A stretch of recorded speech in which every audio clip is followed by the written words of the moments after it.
Ruh-roh. Hey. Hey, greetings and welcome once again to John and Roman Solve the World's Problems.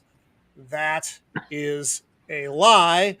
So this week, we are going to be talking about 5 movies from 5 decades, and I'm very excited. We have a nice panel tonight. Of course, with me, as always, is my partner, John, the blue-collar guy. Welcome, John. Cheers. Thanks for having me as always. Matt, Unbearable 73, or the Thad that shouldn't be, depending on which medium we are on. Matt, it's good to see you, and Mecha Godzilla. Always a favorite. Down in the corner here, we have from Pinhead Games, game designer and great mind of the era, Mr. Mark Darin. And I think your dog is with us as well, Mark. Yeah, she's around somewhere. You'll hear her. Fair enough. And of course, Brandon, the anime guy. And welcome, Brandon. I'm excited to work with you on this one tonight. Well, thank you so very much for having me. And I must say, Mark, the collection of consoles back there has got me extremely jelly. I really like it all. Oh, and looking at it looks like you've got some that. Mark, I'm going to blow you up so that we can get a good look at this. So it looks like you've got a 7800 or a 7800. Looks like a ColecoVision. Of course, you know my favorite system of all time, the Dreamcast. You got it all, man. Super jelly. I've got a lot of good stuff over there. Well, yes, good stuff. See, it's not just me. It's not just action figures. There are a lot of things people collect, and then their wives get angry about it. So, records, don't get me started, and that's still your fault. So before we jump into our big topic of the evening, there are a couple things that I do want to talk about real fast, and none of it's crazy long. So, please don't stop. Please don't freeze up on me, you bastard. I know you want to do it. So let me go here. Come on. Just pretend you want to work with me tonight. So if you're new to the show, every week my computer fights with me because my computer hates me. Next week, I'll have a new computer that I like to think won't hate me, but that doesn't mean it isn't so. Just blue spinning wheel over there, acting like a jackass. Okay, here we go. So, well, it doesn't help when you're 111 years old. It's not funny. One day you'll be here, pal.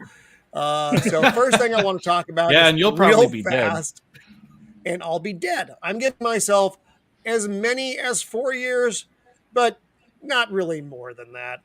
So want to just jump in real fast and talk about RIPPAVERSE again. I like doing these weekly updates because I like to show the progress that Eric July is making with. We need like an applause sound effect. 3 million.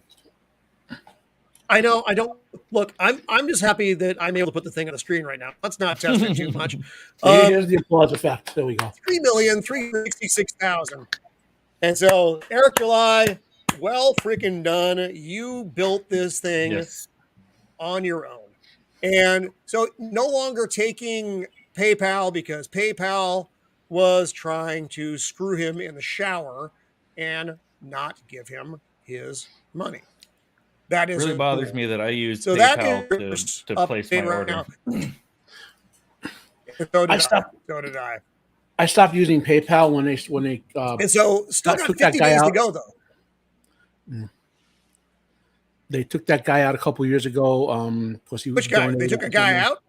Like not out of they barred him from PayPal basically because someone complained he was voting for Trump or whatever. Got it. That's why I don't support people through Patreon. Same sort of thing. Okay, so that's the RIPPAVERSE, and then there's just a couple other topics. I'm going to throw them out here to the group. And this is, like I said, this is a real fast discussion. So, John, let me know about this. I don't have graphics for this stuff just because it's just quick discussion things. They've decided to remake the Patrick Swayze film, guilty pleasure for a lot of people, Roadhouse. with Jake Gyllenhaal in the title role. Just don't. A lot of I'm now, and I get it. Like I said, guilty pleasure movie. It's certainly not one of the masterpieces of the age, but it does. It's a fun watch. A lot of dudes just got gravitated. You turn it on. It's 3:00 in the morning. What are you watching? It's probably Roadhouse. And it begs the question too. It's like, is this a movie that needs to be remade? Like you're saying, like it's not like some masterpiece or something. It's like just leave it in the 80s. Leave it alone. Like Yeah. Another master. So- That's the problem with Amazon. so that- They're very Amazon's very schizophrenic. Oh, yeah, I know. They do great stuff, and then they do this horse shit. I mean, seriously. Yeah. You're not wrong. But that's a cash benefit, like a people thing. Like they have billions of people are dollars. going to because they're going to want to see, and what they will see, God Himself only knows. So the next one is Thor: Love and Thunder, and this one's kind of funny because it is coming in on Rotten Tomatoes is one of the lowest rated Marvel films ever, and that's below some really bad Marvel films. And I find it odd, interesting. I'm not even sure the term to use because I know there are movies that are worse or that no one saw or bothered with. You know, I should be monitoring chat as well. And John knows I'm freaking, and he should be helping me with this because he knows I'm old. And I can't bring up the chat. You're driving the ship. You can look at the chat. You do you not have your YouTube I'm open? chatting, How I'm many times have we responding. talked about this? You need to have your YouTube open. All right, fine. So, Sorry, pal. Dad. Yeah, I know. Odd sound effect. So, okay, so there's the Thor thing. She-Hulk, they've actually delayed the release of She-Hulk now. Don't know why. So I find that interesting given the news about the next two things. They have shelved the Batgirl movie and the Supergirl movie. And Good. if I were to guess, you know, just like they shell. no, not yet. No. I mean, all the bad shows that were low rated, he canceled them all. Well, if they did that, then the CW wouldn't have any shows. They had like one show that they had that had ratings, and that was Supernatural. And then that went away, and then they've had the myriad of shows that have just not. And their own. I don't know if it was the CFO or the CEO. It said that they don't make money. CW straight up does not make money. How does it exist? For years because all the fans who jumped ship after all those CW shows all went woke. You know, Mm-hmm. But Superman Lois is the early shows, and then they went sideways. Yeah. What I think, and this is just, oh hey, Alasia, how are you?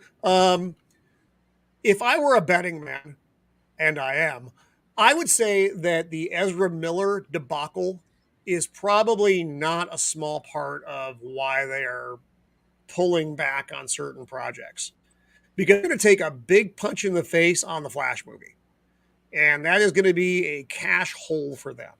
What do you guys think?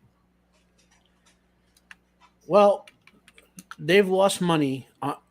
They've lost projected money on everything after Man of Steel, except for Aquaman and the first Wonder Woman film. And I don't know if the second one will be a profit or not, but people hated it, right? So every other film that's come out in this DCEU, and the Joker's not one of them. It's a separate thing entirely. Right. Even the Batman didn't really make money. It made its money back, and profit, but it was supposed to make more than it did. So it makes sense if he's going to cancel all this stuff that he's like, look, people don't want to see Supergirl, especially another version of Supergirl, and they don't want to see this another version of Batgirl. They want to see actual Superman, actual Batman, actual like why are we and I did a video on Henry Cavill, how much money this dude has been bank wise. Someone in the me had to say, wait a minute, this Cavill guy's made like $7 trillion in the last 10 years, and we want to make a Superman movie with someone we've never heard of. It's like, yeah, it doesn't make business sense. Like but then again, plan to me. Yeah, well, that's been the problem with Warner Brothers pre Zaslav. they've had very little direction, and the direction that they did have was spinning the thing down the toilet of woke. So he's come in, he's put the hammer down, cleaning house. I'm glad that Batgirl's done. Better to take do the write-off and take the lesser hit on the taxes than the other. The same with the Supergirl. And you're right, it does all revolve around the Flash and Flashpoint. And from what I understand, Zaslav today, during the earnings call or somewhere in between there, has basically said that they're happy, but they're still working on. They're going to release Black Adam this year. They're going to release Shazam 2 this year. They still have Flash for next year, but they still have time to do massive amounts of reshoots. And the problem with that movie is the sunk cost. You have a sunk cost of about $200 million right now, and dumping these other ones that cuts their losses going forward. Since all of these other shows are tied into that Flashpoint event that is supposed to happen. But now he did say that he was happy with how Flash was looking. Now, he didn't say much more than that. There's a lot of ambiguity to it. Like, no one knew that Batfleck came back to do Old Man Batman. He's in it now, supposedly with Michael Keaton. And if Keaton's still unhappy with Ezra being the shyster that he is, I wouldn't be surprised if they do eventually just end up reshooting that whole film and just starting from scratch with it, and then ending this current crop with it. Because You're right, the only things that have made money from them is Man of Steel, and that was okay. And then Wonder Woman. The first Shazam did good, but it wasn't earth-shaking or groundbreaking. They just have the problem. They've got to basically start over. And the cornerstone of them starting over is real Superman, real Batman, real Wonder Woman. Not this new 52 light crap that they've been trying to shove down our throats, but the real traditional. What makes Superman Superman? He is truth, justice, the American way. You do a uplifting movie, not necessarily in the vein of the Donner Superman, but something that is a little more lighthearted or is nowhere near as dark as what Zack Snyder did. Zack Snyder has a very bad tendency to go all scorched earth, nihilistic, basically. And that's what he showed with all these. Even though, the Man of Steel turned out well, it was extremely uncharacteristic Superman. And of course, Batman is different, but they took Batman way too hard with Batfleck, even though they were trying to go for, the old man Batman, the Batman Returns type of Batman. It works in the looks because Ben Affleck does look really good as the bulkier, heavier, slower Batman that is portrayed in, The Dark Knight Returns. He works for that, but they've got to change a little bit of that tone again. They just a little bit for him. And then for Wonder Woman, Gal Gadot is great, but let's face it, Wonder Woman 84 is a complete pile of crap, and they can eat a bag of D's for that. Oh, it derailed and they her. did. No, it derailed her as Wonder Woman. Yeah, it that's did. a shame. It pulled the rug out of a good actress. And then, of course, Aquaman, that thing's a whole gigantic pile of turds just waiting to be unraveled. And and watching that, I'd be perfectly happy with a Supergirl or a Batgirl movie if they could pull out a good script. But I don't have any confidence they're going to be able to do that based on Wonder Woman 84 and Aquaman. It's just so scattershot with what they're trying to do. Right before San Diego Comic-Con, there was a rumor that dropped that this Flash movie was going to erase Henry Cavill, Man of Steel, from that, and that was going to be Supergirl who did all that stuff. Oh, and exactly. That's the problem that Zaslav has. Ooh. Exactly. That's the problem that I have with all of this. Anytime that they try to replace a male-orientated character with a female variant, they're doing it in such a way where they're backstabbing and bitch-slapping the men and telling them to go sit in the corner. What you did before doesn't matter. We're here. We're in charge. We're taking over. Screw you. You go in with that approach, your movie is shite. And Zaslav, fortunately, he has... I don't like to be an evangelist for anybody, but he has seen the light, and man, oh man, he is wielding that hammer of justice on Warner Brothers. And They needed to, because Warner Well, Brothers. he needs to. Yeah, he has to. Warner Brothers is a very prestigious, old. Yep. They were number one for decades. When you think of movies, they have some of the greatest movies of all time.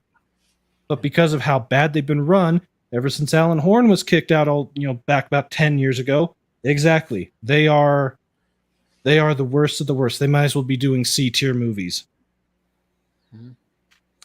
No, it's like the old what were the ones that we used to watch in the middle of the night on Cinemax? Is that Canon Productions? That's their Hong Kong type. They made a lot of You action. know what I'm talking about? Just Old those Chuck Norris those films. bad movies. Warner Brothers is becoming that in effect because Warner Brothers has a lot of problems. One of my problems with Warner Brothers is that they lack a cohesive story arc and characters. They have some of the best characters in comic book history, but what have they done with those characters? Marvel, for their many flaws in recent years, did a great job with their characters. Now, granted, yes, they did go off script from the comic books. We all know that. The MCU is different than the comic books. But they did it in such a way that they made billions and billions of dollars and made a lot of fans happy. And DC, short of Michael Keaton in 1989, which in my opinion, which is unpopular, did not age well, the Christopher Reeve movies has done what? They gave you Wonder Woman. That was probably the best received of the DC characters. The rest of them have been okay. I liked Man of Steel. Not everybody liked Man of Steel, and that's okay. But as far as the other films went, I gave two shits about Aquaman. And Mark, the female characters, you know what would be cool, and they've done this in the comic books. And again, I have to go back to comic books. If they actually no shit did, Brandon, a Dark Knight Returns, not a version of the Dark Knight Returns, do the fucking Dark Knight Returns story. Do it and do it right. Get Frank Miller involved. Put that shit on screen like they did the 300, and you'll have a hit again. And you have Carrie Kelly, who ended up becoming Batgirl, and you have these characters. You can make, you could make a world around that. Are they going to do something like that? No, they won't. They're going to keep stepping on their own dick until they have nothing left, and you have a dead franchise. That's just me. They're heading that way. But that's the thing. The thing that made Marvel successful is Ike Perlmutter made his own Marvel studio, and he owned it all. And regardless of Fahey going down this woke trail since Disney took over, he put together a production company that made all these early movies successful. That made Marvel very valuable, and Disney bought them. And through the first 2 or 3 phases, Fahey had a lot of great product coming out. And then the wokeness just, if you don't like it, don't watch it. We just didn't watch it. That's what it came down to, Yeah, we're not watching it right now. If you look at no one is watching it. Exactly. Well, no one except the people that are, must consume next Marvel product, doesn't matter what it is type people. The 7 people. But if you look at the numbers for Phase 4, with the exception of Spider-Man, the average ratings from the critics, the average ratings from the people, and the average intake has dropped dramatically, almost to the point of either break even or not breaking even. And if you look at at least all the movies, they were lucky to break even. And as far as the Disney Plus content stuff goes, that's just abject trash. There's not a single one of it that's worth your time from the Marvel side. And then from the Star Wars side, it's the same problem. The exact same problem. So I sort of expected that coming out of knowing that there was a Phase 4 coming, that at some point they were going to coast. They were just going to coast on their previous successes for a while, and try and see how long they can coast on it, and then maybe past that, try to rebuild again. And that's exactly what they're doing. They're just trying to coast on their previous successes and try to break even without pushing that envelope where they were. But they're not. That wokeism is what destroyed it. I don't want to be like the Thor: Love and Thunder, right? It's kind of an okay movie under there if you get rid of the woke and get rid of some of the stupid humor and all that, right? Like they can make it kind of work if you had not done certain just politically inside decisions, right? And then the only really, I mean, I wouldn't watch Shang-Chi because that's one of my favorite comic characters, and I knew that was going to destroy him, so I didn't watch that. And the Eternals, I kind of like, so I kind of watched some of that, and like there was no good movie in the Eternals, like nothing was in there. Like even that's a very easy plot. The Who? I mean, well, if you're a comic book fan, I mean, it's a very easy plot. What they do, they're there to protect the Earth from being wiped out. That's just the Earth makes them to keep it up from being wiped out. The Celestials set it up that way. That's not a complicated plot, right? Do that. But when you say the words, it's an easy plot. They couldn't pull it off, Matt. They couldn't pull it off. They made a dope literally no one gave a shit about. The real plot is we have all these woke power people. That's what their real plot. You know, they ignored the existing characters. And I mean, I'm a Kirby fan, and those are Kirby characters, so I've known them for a long time. And Neil Gaiman did something pretty cool with them a couple of years ago. Is it Gaiman or Arthur? Anyway, point is, they have so many comic storylines they could just adapt, like you said, Dark Knight for DC, and instead they're doing all this woke stuff, and no one wants to see that. Even the mainstream people don't really want to see that. You know, normies have nothing to be excited about. The comic fans certainly have nothing to be excited about. And my resident normie is sitting next to me here. I kind of consider myself like the normie here. I guess like I grew up on like Star Wars and different stuff like that. So like movies, yes, I'm a little more knowledgeable of movies, but I have a very small comic book collection. So when it starts going to like a little deeper stuff, I'm essentially the resident normie here. And even I was reading something the other day. Kevin Feige is saying how Marvel Phase 4 is done. We're moving on to Phase 5. And they're trying to blame the virus of unknown origins. And they're trying to blame movie theaters being closed. And I'm like, no. Like, whether you put this movie out in theaters or whether you put it straight onto Disney Plus, I will never watch The Eternals. I will never watch Shang-Chi because I have no investment in these movies. Nothing about them looks interesting. I don't care about them. When it's available on Disney Plus, I will probably watch Thor: Love and Thunder just because like Chris Hemsworth has been in this whole time and I want to kind of see that. But I already know like they've totally neutered his character. They've emasculated him. They've taken away everything that makes Thor.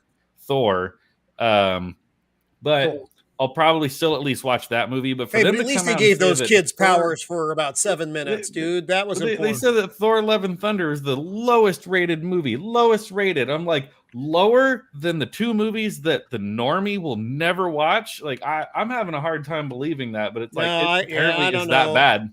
It's really that bad. Hey, all right, we've spent 20. Go ahead, Matt. So in the chat, Mando, that's on the thing of life, says, where'd it go? Maybe we can get a Flash movie that only shows Old Man Bruce and Old Man Batman and their adventures together. Damn it, I meant to bring that up. So here's the plot. Ezra Miller runs on screen for 6 seconds, explodes when 16 batarangs hit him, and then it's just the two old Batman adventuring in the movie together. Yeah, I think that would be definitely a better area. I'm sorry to do that. Yes, make fun of the way I pronounce sorry because you're a jackass. This is actually, I'd be fine with this. I'd be totally good with this because I have zero desire to see Ezra Miller. But let's get out of this and move on to the topic of the evening. Great movies. You said that wasn't going to take very long. And I thought that wasn't going to take nearly as long as it did. We probably could have done a whole stream just talking on that. About things we love. We probably could have. So right now we're going to move into the 5 great movies from each decade. And now this is entirely subjective. Some of it is, these are just the big movies of the era and they were giant, huge successes. But some of it is just, these are good movies. And my list is made up mostly from personal preference, but it's fine because it's my list and I can do what I want. So the first things that I did on here were The Godfather and The Godfather 2, which I consider to be basically one movie. Then The Exorcist, which still has me peeing in my pants at midnight if I watch it too early in the evening. Star Wars, undeniably a game changer in the sci-fi genre. Apocalypse Now, which was apparently not very fun to make, but was just an incredible visual and thought-provoking experience for a war movie. And then the last one for the 70s for me, for Roman the host, was Alien. This was another game changer in genre in that it gave you what would it actually be like if you were on a ship in space and there's a giant alien trying to eat you. It didn't give you a real shiny, bright version of this. It was lived in, it was dirty. You could smell those fucking sets. That's what Alien was. So 70s, we'll go around the horn here. I'm going to start with John, and then we'll work our way just around the horn here. What do you guys got? I mean, when I first looked at your list, I was like, and it doesn't have to be full on add-on. Just what do you have from the 70s? Yeah, because you yourself are not from the 70s. No, I'm not. A lot of what you already brought up, I was like, right away, I was going to go My son. Star Wars, Alien. Yes, thank you, Dad. So, I mean, yeah, I agree with those. I could voice the movies that I haven't seen that you brought up, but then that would just further shame me. Anyways, but my thing, and I know it was late 70s, but as soon as someone says great movies from the 70s, first thought, like without even hesitation, my brain goes Star Wars. So I mean, I already definitely agree with that one.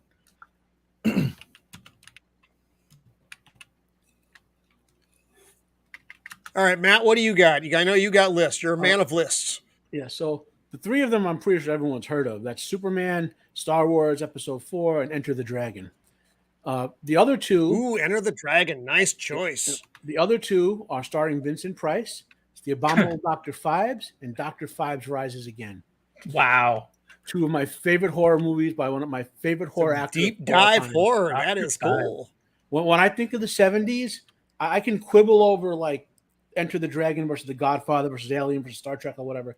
But Superman and the Dr. Phibes movies are the first three things that come to mind. I was a little kid when I saw them, and they did stuff,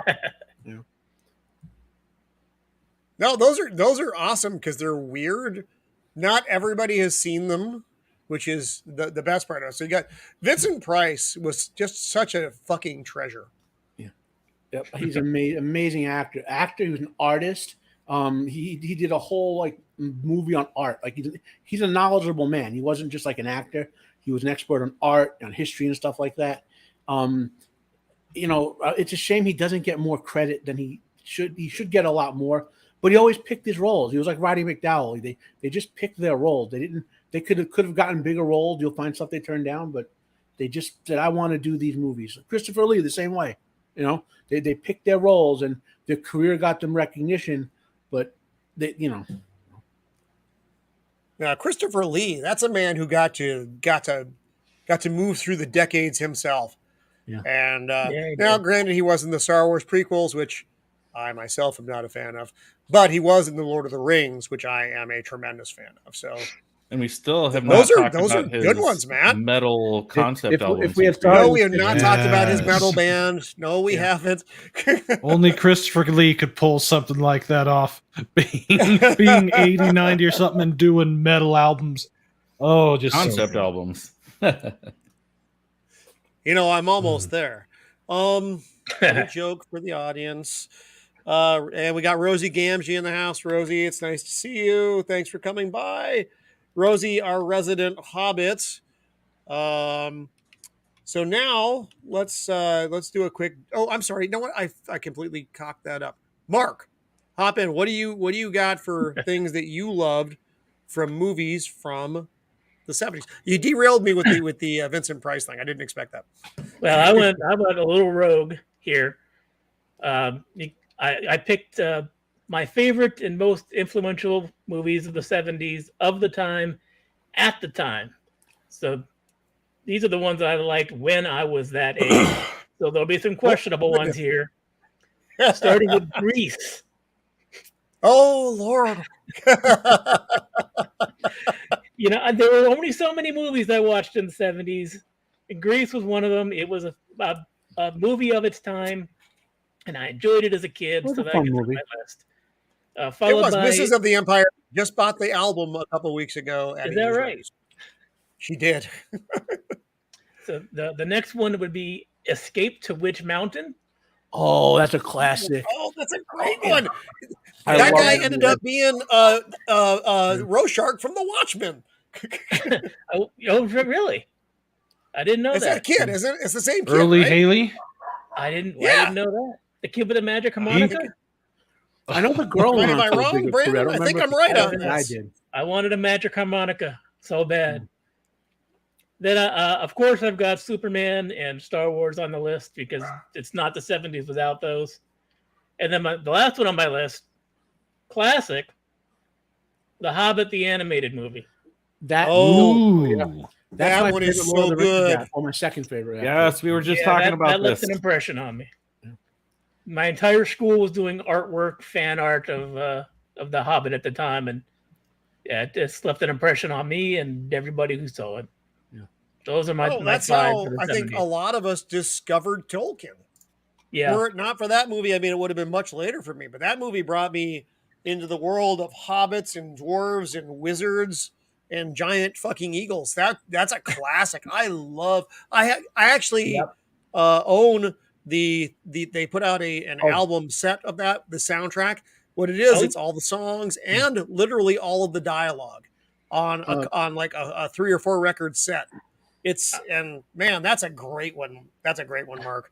I remember listening to that record at your house. Oh my If you, God, that's right. I've known Mark You for a had it very all. long time. He is also 111 years old. I still have the vinyl for that somewhere. It's in my storage Yeah. box. Yeah, and it's got a book with it that has all the animation in it. It's it's a fucking treasure. And now that I have a record player again that is worth having, that's gold, dude.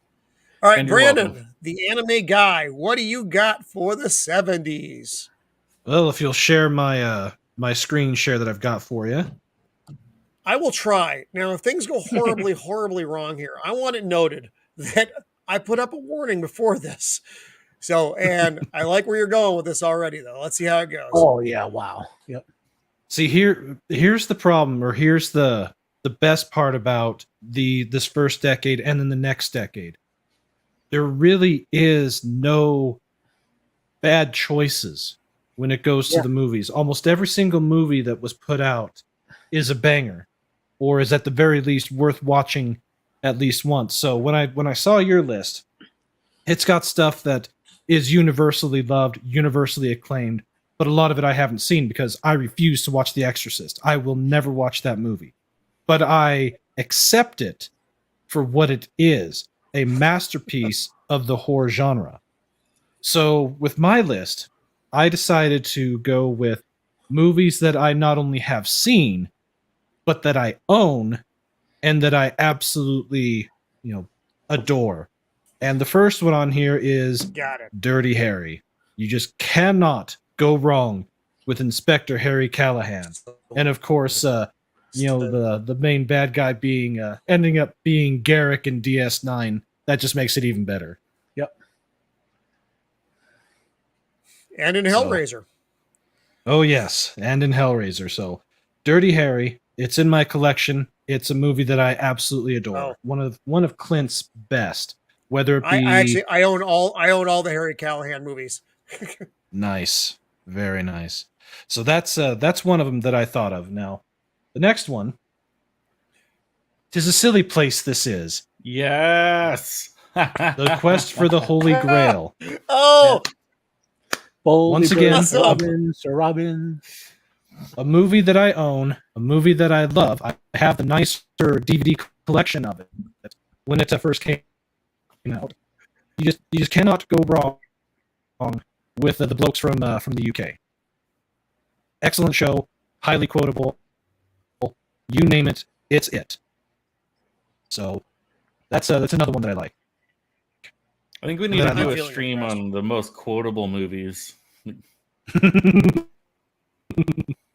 Oh yes. Oh my God, that's all we would That do would for be- the that would be a fun one. entire time. That's why it's fun. So we were calling Arnold Schwarzenegger films all show. Yeah. Stick it out. Next, It's just a flesh wound. Smokey and the Bandit. Now, Oh, awesome. I remember seeing this as a kid in the 80s, rented on VHS. My was it my grandmother? Or was it my grandpa that rented it? But anyways, back at that time, every once in a while, either my grandma would have to come and watch us, or my grandfather would, or I would go to his place and stay the night with him over the weekend, and we'd rent movies and all the places. Back when our local furniture store, that was also the local RCA television dealer, also rented movies. So, but Smokey and the Bandit is classic peak 70s in so many respects. The cars, the 18-wheelers, the whole prohibition on certain types of beers and places, doing the run all the way to Texarkana and back, trying to outrun Buford T. Justice. You some bitch! And his idiot Yes, son. this is Southern classic Americana, and of course, absolutely, Sally Field, great. Wait, we just She was lost awesome. Matt. Yeah, we lost one. Hopefully he'll be back. Well, it happens. It's a dangerous business. We knew what we were getting into when we got in here. That is so true. Now, the next one, it's on everybody's list because it has to be on everybody's list. If you haven't seen this movie, A, where the hell have you been? And B, why the hell haven't you seen it? Now, here's the caveat that I'll put with this. I'm talking Star Wars, not Episode 4, not Episode 5, not prequels, none of that stuff. I'm talking real as it was released Star Wars. And it just so happens that, fortunately, I know someone that has the original despecialized release, so I have the Nice. original despecialized release. It is so good. It is perfect the way it is. This movie was the game changer. When you talk about the 70s, most of it was very dour. Coming out of Vietnam, all the nihilism and angst of the 70s from a lot of the new creators that created a lot of the best movies ever made. But it was really a Debbie Downer compared to what Star Wars was. Star Wars was fun. They brought the fun on so many levels to this. And I think, was it him and Spielberg that had a bet about like Close Encounters in this, which one would do better?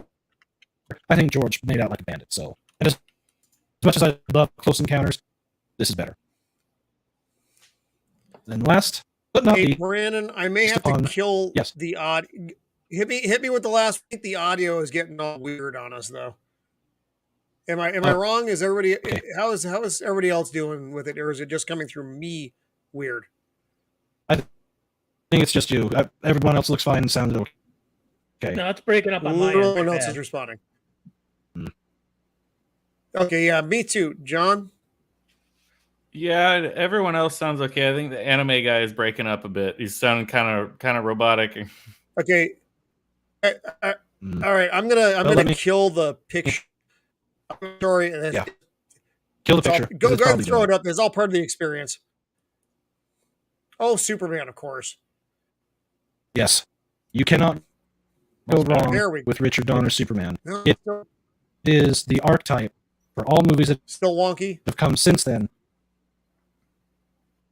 And you just can't go wrong with Christopher Reeves. At that time in our history, once again, dealing with a lot of the downers that were going on at the time, it was an uplifting movie, and I'm so glad that it exists. In fact, I watched it, the director's cut of it, recently, so it is well worth it. No, and you're right, Brandon. That is one of the absolute classics. Well, they filmed Superman 1 and Superman 2 at the same time, and then they you can tell fired that they Donner. did that because there's definitely a continuity in the way that things look, Mhm.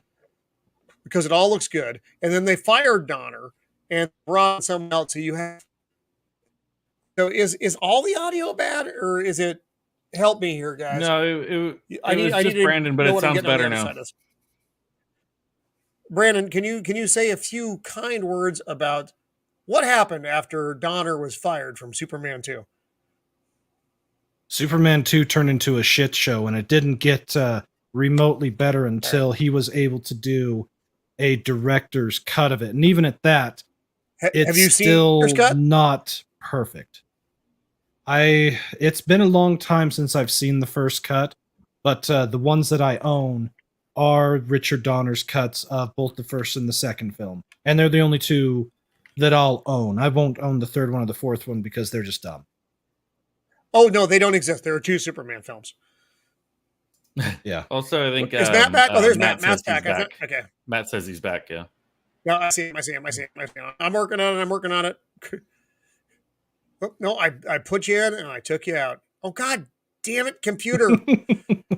Literally, do one Save that thing clip. that I ask you to do one goddamn time. Okay, Matt's back. I promise everyone one of Look at these that. days I'm going to make Oh, the there most it is. fantastic clip show out of all of this. My VPN showed it like disconnected for like 7 seconds, and I'm behind. You might think I'm in Maine or something right now. You know, I double VPN my house. You know, All right, well, that was a good grouping from the 70s, and we probably could have I got a talked comment a whole lot longer about on Star Oh, no, Wars. you're right. We got Matt jumped out on us. I got a comment on Did not Star jump Wars. out on us. Okay, can you guys hear me? Yeah, Yeah. go So- for it. Mhm. I think I'm not sure how old you are, Brandon, but only Mark, Roman, and I actually saw the original real Star Wars because Lucas never finished it when it went to theater. Right after he went to theater, he kept working on it, and when it was re-released prior to The Empire Strikes Back, that was actually with finished special effects and whatnot. That's the version of Star Wars everyone considers the first real version. The version he put in the theaters in '78 or whatever, that's gone. Like there's no saving that one. And I'm not saying that it's better or worse, but the interesting trivia thing, like if you watched it back in the '70s, I'm not that conscious remember this, I was like 5 or something, but the people who are older who made notes about it, you can still see some of like the obvious special effects, like things holding ships up and whatnot in the theater, because they said no, we have to go now. We have a release date. I know you want to work another 2 months on this thing. We got to put it out, and they thought it was going to flop, but it didn't. So we got the money to finish that. Oops. As it's Why I'll don't do I the just sequel highlight it? until we finish the first one. You know, that was very interesting. I had no idea. No, unfortunately, I totally don't I'm remember any of not. I wasn't able to see it in the theater. I'm not quite that old, but If you want to have a whole other show about the Superman disaster with the Salkinds and Donner, I can talk about that for hours. I'm, Oh, God. You're giving me weeks of material here, Matt. So, hey, we got Gray from Wakasisi's Tea House in here who Hey, Gray. thank you for being here. Always good. It's always the good to have you, newcomer. Gray. And I did want to throw out a shout out to Zax, who went over 2,000 subs today. And congratulations on brother. that accomplishment, brother. It's nice seeing good guys who are going up that ladder of this baby step industry that we have chosen to stick our freaking toes into. So, all right, let's dive into the one that I think we're going to have the hardest time with because there were so many goddamn movies. The 80s. not difficult. This is to me the best era of filmmaking in my lifetime. We had so many good films in the 80s. And so my run through real fast of the 80s. And I apologize, sharing video is just not good just in general because I'm using old clunky here. She's going away tomorrow. So for me, Empire Strikes Back, the controversial second movie, which I think most people agree is the best of the Star Wars films. I'm not Most most. it is. The Blues Brothers. And for me, Yes. this is definitely a personal choice because this movie changed my fucking life. I learned so much about different music stuff because of this movie and the love of Dan Aykroyd and John Belushi and this adventure they went on to save RIP. the Penguin and her and the school. It was just They're on a mission from God. they're on a mission from God. Raiders of the Lost Ark, not Indiana Yes. Jones and Raiders of the Lost Ark, because that's not a fucking movie. It's Raiders of the Lost Ark. Harrison Ford demonstrating that he is not just Han Solo. Harrison Ford was really good, and as my next movie, it is. So this all Blade works Runner. together. So oddly enough, is Blade Runner, which you won't find shocking Yes. at all. Harrison Ford knows how to act. He is Han Solo, he is Indiana Jones, and he is Rick Deckard from Blade Runner, and they are not the same character. This is when actors could actually bring different things to the table depending on what the character needed. So, I'm just throwing that out there. Oh, The Thing. And I know, John, I know you're sick of hearing about The Thing, but I am never sick of talking about I never get The tired of Thing. hearing about it. No. I could literally talk about The Thing for ever. Yeah, This you is have. one of that's my how- favorite movies. That's how I am with Um, Christopher Nolan movies. Like, I could talk about Christopher Nolan for hours and hours. You can talk about The Thing for hours and hours. Everyone's got their thing. This is the Hey. apex. Nice pun. You're still an ass. This is the apex of John Carpenter's career. He had some movies that were good, but he has never done better than The Thing. Look at that guy. He's just cute. He's just hanging Practical out. effects. I Practical want to party. effects. He wants to party. We're getting in there. Oops. And then I jumped ahead a decade because I'm an idiot. But that's so that is my 80s. Now, I do want to say this was a difficult one because there were so many yeah. movies that I didn't Yeah. put on this list. Mark, you know most of what I'm talking about because we saw those movies together when we were Yeah. young. There's a ton. And there are just tons, but if I have to group it into 5 movies, it's really hard. And those were my 5. So John, also not a man of the 80s. What do you got? I mean, okay, I know I'm the youngster here. I was born in the 80s. Fine, I'm getting a little closer. Everything you named already was fantastic. I agree with all the movies you already said, but the one, two, three, maybe all 3 of them came out. At least maybe the first 2. The one that I know you're going to disagree with, and we've had many conversations about this, is Back to the Future. I grew up. My 3 franchises I grew up on was Star Wars, Indiana Jones, and Back to the Future. So we already talked about Star Wars. We already talked about Indiana Jones. I thought the Back to the Future franchise was fantastic. I can't remember if the 3rd one came out in 89 or 90, but I know 1 and 2 definitely came out in the 80s. Okay, yeah, so the 3rd one is technically a 90s movie. But 1 and 2, as a kid growing up, Back to the Future 2 was always my favorite because it was all futuristic. They had the hoverboard. They had the everything. Like, mine, I think, because, again, we could go on forever. I mean, you got, the Terminator. You got all sorts of other. That was like the late 70s and 80s is really the rise of like the action hero and the stuff of like the overly manly man and stuff. So we could break down the 80s for hours upon hours, but just to keep it kind of short and brief, it's like my one that I want to interject in is I would throw in the Back to the Future franchise is my one for the 80s. That's solid. Solid pick. All right, so since we've rearranged the order because things, Brandon, the anime guy, what do you got for the 80s? Well, And I know this once again, we've got another decade. Now, I was born in 80, so I do remember most of these or some of these when they came out, a little later in the decade. But these are all movies that have had massive, profound impact on myself, but also it really did help shape me as far as my tastes and all that. So, of course, Empire and Jedi. Now, I cheated a little bit with this. I consider them just as one thing. So it's only taking up 1 slot. Empire is better, but Jedi finishes it. Now, of course, all 3 of the Dr. Jones movies, of course, starting with Raiders of the Lost Ark. Then my personal favorite, and the one that I've probably seen more than all of them, is the Temple of Doom, even though it's, in this day and age, very not PC, or not to even remotely close could be made today. I absolutely love Temple of Doom. And then, of course, the last one, it's just a fun romp across across the world with your dad. Yeah. Did that one did the Last Crusade that came out in 89, right? So that still counts in the 89. 80s. That is correct. Yep. Yeah. That one, technically, yeah. I would say I think that one's probably my favorite, and how the franchise should have ended, where it was literally him and his dad riding off into the sunset on horseback. Exactly. Yeah, we did. And as far as I'm concerned, that's when it did end. I forgot. Yeah, right. I literally forgot there was another one made, and get another. Well, there's another one coming. Yeah, that's. Yeah, we don't talk about them, but here's where I'll deviate just a slight bit.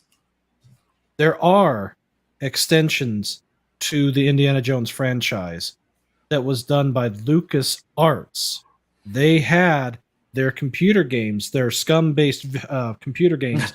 There was Indiana Jones and the Fate of Atlantis, and of course they did their renditions of these other games. But they, as far as I'm concerned, that is a continuation of the first three films and do belong in with them as far as where they stand in history. They're great games, and they were some of the best adventure games ever made.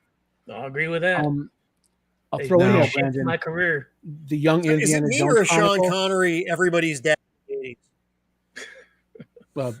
They did a TV show, The Young Indiana Jones Yep. Chronicles, I remember them. especially There the was one good with the stuff older there. kid, River Phoenix, Yep. who played him. Those were really good. So There was some really Yes. good stuff in that. I was Yeah. for stuff that was on television at that time. That blew everything else away. The production values and the types of stories that they were trying to tell. Well, didn't Nothing else Spielberg was like Have it. a finger in that, Mark? What's that? Didn't Spielberg have a finger in the television series as well? A little. I think he was. Yeah, producing- 90s thought he did. TV. I think Probably he why I was directed maybe one. like, I don't recall, but I know he was in there somewhere. Yeah, 90s TV is very interesting, and yes, the adventures of young Indiana Jones are definitely great. So now the next one, I also consider it one movie, even though it's technically number 2, number 3, and number 4, and that would be Star Trek: The Wrath of Khan, The Search for Spock, and The Voyage Home. They comprise so good. the Genesis storyline, Yeah, and You just got Roman's heart. yeah, and as far as It is. the quality You'll of the note down movie, here in the corner, I have the entire film. yep, there, yes, absolutely. And as far as movies that I own those 3 along with the original motion picture director's cut on the special edition DVDs they did for the Nice. first releases. Oh, I've buddy. got their standard Blu-ray releases, and I'm also going to get the 4K releases. Now, what sets these apart is they are peak Star Trek. They are the top of the mountain as far as what it means to be human. And the ultimate question, does the good of the many outweigh the good of the one? And when does the good of the one With one. outweigh the good of the many? These 3 films together, You want to get into a they are philosophical the best of discussion Star on that? Trek. We can go for a minute. yeah, absolutely. So I count them as one, so cheating a little bit there, but Yeah. once again, No, I Then- I don't disagree with your Mhm. choice with that. No, they are. It is Yeah. it is a movie arc. Yeah, that totally works. yeah. yeah. Now, the other one is Blade Runner. Now, this one is one that I didn't see until I was in high school, and I saw one of the original director's cut DVD releases back in the the late 90s. And when I saw it, it is mind changing. It is life changing. It really does push the boundaries of everything.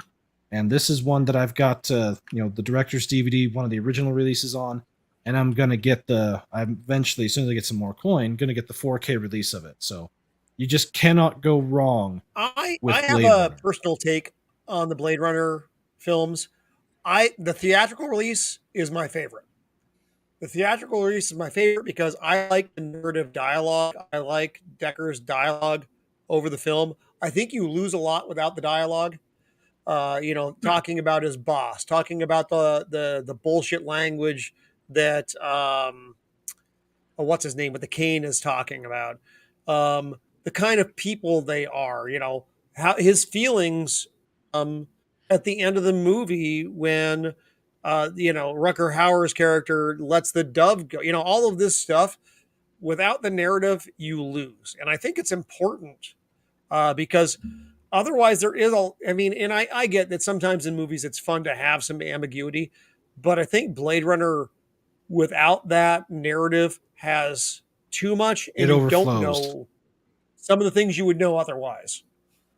Yeah, it overflows with ambiguity. That is very true. But Yeah, yeah. let's see. Ridley So Scott. that's why I like the theatrical thing. Yeah, with I know Ridley he hated Scott, it. he was. Harrison Ford hated it. Yeah, Hmm. they may have hated it, but the director's Well, cut of it is the one that I prefer, and I do like having the idea that the director is counting on us being smart enough, or at least posing the questions to let us think about all the various questions. And I know this is a question that for some people is it really pokes and prods at him, but is Deckard a replicant? To me, I think he is. I think he is, but at the same time, does it really matter? And ultimately, I don't think it does one way or the other. But that's with Blade Runner. Now, this last one is another one of those films that I probably saw way too young, and I shouldn't have. But it was the 80s, and that type of stuff happened all the time. RoboCop. RoboCop encompassed everything Another good choice. right about the 80s, wrong about the 80s, everything about the 80s. And I absolutely love that film. I remember seeing it as a 7-year-old kid on VHS tape, and it's another one of those that's life changing. And getting the original DVD release of it the DVD release was terrible, but the director's cut of this movie is phenomenal, and I need to get this on 4K. I didn't know there was a I director's really cut do. of this. Yeah, there is the extended director's cut of the movie that extends a few things out, and when Murphy's getting shot up, a few extra there's pain like a points. restored Let's put it cut, that way. like where the restored Oof. cut scenes, an extended edition. There's a remastered edition. Oh wow! Yeah, there's I lots feel of like I've been editions of cheated it, all these years. but those are the 5. And I said once again, this is a decade that you walk 5 feet, you're stepping on another absolute classic.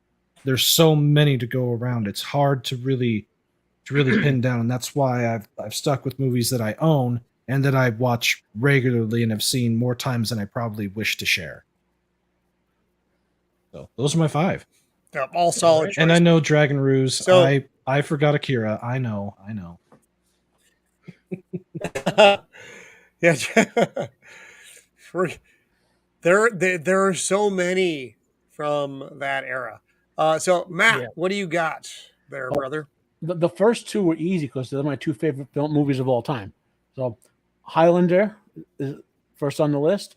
Whether you watch the regular or the director's cut, my favorite movie of all time. And the second movie here is a movie I've seen more than any other movie I've seen. And that's counting the fact that I've seen Highlander like 30 or 40 times. I've seen other films I want to talk about, like Dr. Vibe, 40, 50 times. The second movie is Transformers, the movie. I watched it in the theater 7 times the day it came out. I've seen it hundreds of times. I was so upset as a child with this movie. I could do the entire dialogue backwards. My cousin, I used to act out the movie. He was like 8 years younger than me, so when I showed it to him, he was like, "This is the greatest thing ever." We used to act the movie out for our parents, and there's a release of this about maybe a year or 2 ago, an anniversary edition. It's like the remastered whatever in 4K edition. That's the one to get, by the way. After those 2, this is really tough. Like you said, there's so many films, but this is my favorite. Just what I think of when I watch 80s films. And another film, Hawk the Slayer. It's a kind of like a British action movie, British fantasy action movie. If you've ever seen, like, a lot of those came out like in the early mid 80s, And for those out there, there's a sequel comic book that came out this year from whoever the people who published Judge Dredd, Rebellion. I just got all my 5. I'll be doing a review. I just read them all. Nice. The third is Conan the Barbarian, the film with the greatest movie score of all time. Oh, that one's so good. Yep. That's my ringtone, The Anvil of Crom. People like look, And number 5 is the greatest Christmas movie of all time, Die Hard. Yes. Nice one. Yeah. excellent freaking choice. And every time I say that, Misses of the Empire punches me squarely in the face. You have to I'd watch like that Die noted Hard for on authorities Christmas later. Eve. Every Don't Christmas forget movie- to put cigarettes in your air ducting It's for not John a Christmas McClane. movie, honey. You can't watch that again. All right, Every so It's a Christmas Christmas I movie. those watch were Die great Hard, choices, Matt. Yeah. Sergeant York, and the March of the Wooden Soldiers, Laurel and Hardy. Every Christmas I watch those 3 films. Now, You have to put Highlander, cigarettes and I Twinkies love- in your air ducts for John McClane. for John McClane. I love Good Highlander. time. Highlander is just such a spectacular, and it's still, quite honestly, even after all these years, it's still an underrated movie. Yeah. Clancy Brown as the Kurgan and Sean Oh, God. Connery. Yeah. You just got so much good stuff at work there, Yeah. and Queen doing the soundtrack, which was spectacular. Yeah. To this day, if you're not crying when Heather dies, you're not alive. Yeah. To this day, whenever I see Clancy Brown in something, I'm like, he's got to be the villain because his voice is the perfect villain voice. Yeah. Like they know, hands down. Well, he Yeah. also did Lex Luthor on the Yeah. the DC It- animated stuff. Yes, that was a wonderful Lex Luthor that voice. was perfect. And he's not that tall. People I don't would, realize man, that. would you have loved to see Clancy Brown as actually Lex Luthor? Oh God, Holy shit. Yeah, That would have Yeah, been no. so fucking good. Yeah.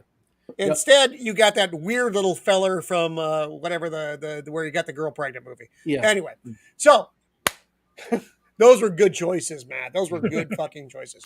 All right, Mark, you are up for the 80s. Yeah, again, hard decade to nail down 5. Die Hard made my honorable mention. It didn't get into my top list, as did Keaton's Batman, for influential movies on me at the time. But here's my top 5 of the influential movies that affected me at the time, starting with Ghostbusters. Yes. We saw that like 3 times at the theater. At least. A classic movie.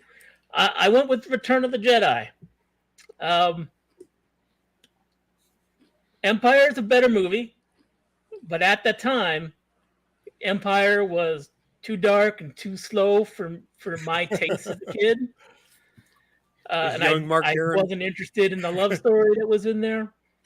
And Jedi was flashy and colorful and had everything I wanted from a Star Wars movie. And it was the time when I started to understand that you could make movies and what movies were and what special effects were. And I started learning about that stuff by reading the behind the scenes of Return of the Jedi. So that movie at that time was something that really resonated with me.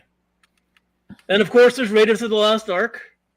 Became a huge Indiana Jones fan and a big Indiana Jones collector at that time. And now I have boxes and boxes and boxes of Indiana Jones stuff. And it's unfortunately mostly just kind of packed up in a closet in boxes, and I need to start weeding through it and shortening that collection. But it got fairly impressive. Blues Brothers, definitely. Mhm. That the musical impact of that, along with the last 2 I'm going to lump together, which is Airplane and This Is Spinal Tap.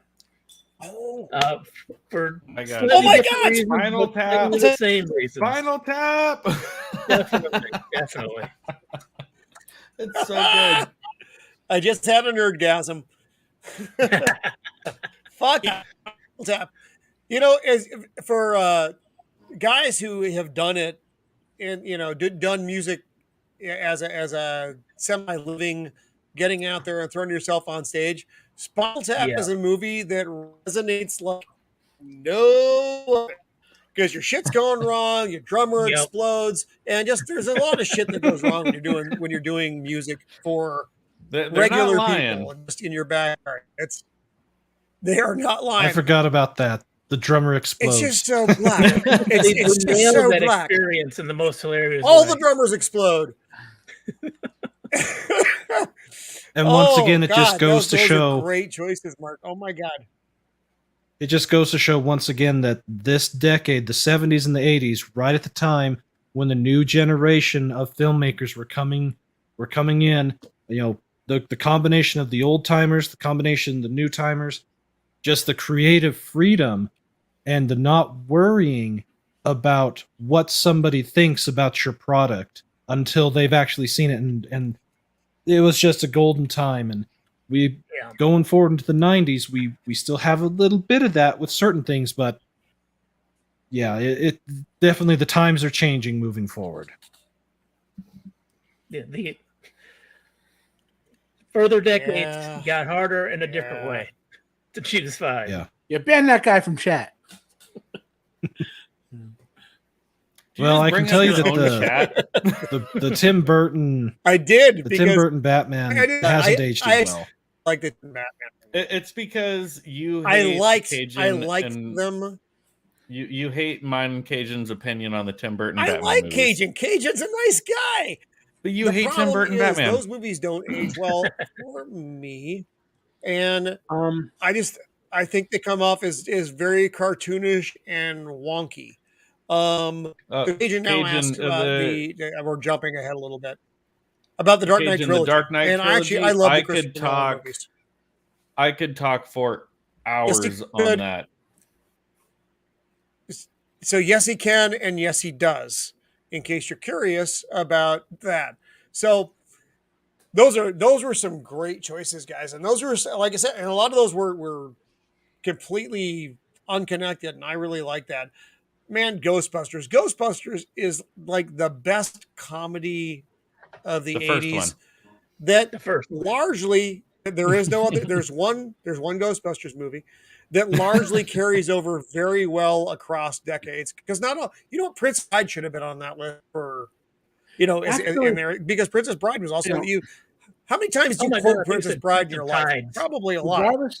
Regardless of what you think of Ghostbusters, fuck Prince of Tides. I fucking hate Nick Nolte. Regardless of what you think of Ghostbusters 2, the recent Ghostbusters film, Ghostbusters Afterlife, was surprisingly good. Yeah. Like it was. I don't disagree with you. I think it was. The homage to Egon. By the way, I have a fly pestering me. You kick that thing. I absolutely adore that. I want to see. I want to see some kind of bat on fire in your room before this is done. Okay, so we are now moving. Were we just talking about Princess Bride? What happened? We were, and then we started talking about Matt blowing up. There's our land. So moving into the 90s. Goodfellas. Goodfellas was the godfather of the 90s, and everybody you're looking at right now gave a performance that should have got them an Oscar, and I know everybody doesn't get a prize, but Ray Liotta. What's that? I was going to say Paul Sorvino just died last week. He did. Paul Sorvino just died. Actually, we had a series of actors just die. Nichelle Nichols, Uhura from Star Trek. Oh, what a loss! But they all had a good run. Like, you can't say they didn't have a good run. Bernie Crimmins from Doctor Who, and David Warner, who was in a lot of the earlier Star Trek films. The great Bill Russell passed. Played yes. It's like, and looking at this picture, two of the gentlemen are gone. Ray Liotta and the other guy. Yeah, Ray Liotta. I'm not big into Liotta died earlier this year. Yeah, I'm not big into the organized crime movies, but I do know of them, even though I haven't seen them. And this is one that is definitely a must see if that's your thing. Well, given that these are my people, it's a must see. So yeah, it's a rule. Like I said, this one was the godfather to another generation. It brought this thing forward so people could take a look at it and they could see, oh my God, this thing is interesting or awesome, depending on your perspective. Reservoir Dogs. And not everybody is a Tarantino fan. John is included in this, but he's decided to, I think he's in the bathroom now. So I'm going to say that out loud because he doesn't like, you're back. God damn it. I was so going to make fun of you, but here you are. I like Reservoir Dogs. Tarantino fucking sucks. A lot of reasons. Go fuck yourself. That's what you need to do. Said it, meant it. You find yourself and you go fuck it. That's what you need to do. So, I love this movie just because there was just so much going on in Reservoir It's Dogs. so The soundtrack boring. alone is very good. Yeah, Tarantino has Next better time films you're than over that. here, create a blue collar guy. I'm going to spike your whiskey, and things are going to get weird. There may be a sex scene. All right, you heard it here. Um, I got witnesses that he's gonna drug me. So I just liked every element of this movie. I can go into it very deep dive, and I'm not going to do that. This scene is iconic. It's actually one of the posters I have on my wall. I used it for a Dennis Dillinger poster for when I had a band. Cutting off the ear to dun dun dun dun dun dun dun dun, dun, dun. Oh God, what's the name of the band? Come on, help me out here, guys. Nobody Oh, knows the because band? this movie sucks. Which forget. band? It's Little Green The only band I Bag. think of with Reservoir Dogs. No, not Little Green Bag. Is Rammstein because of Clowns Du Left Hast. to Me. What's that?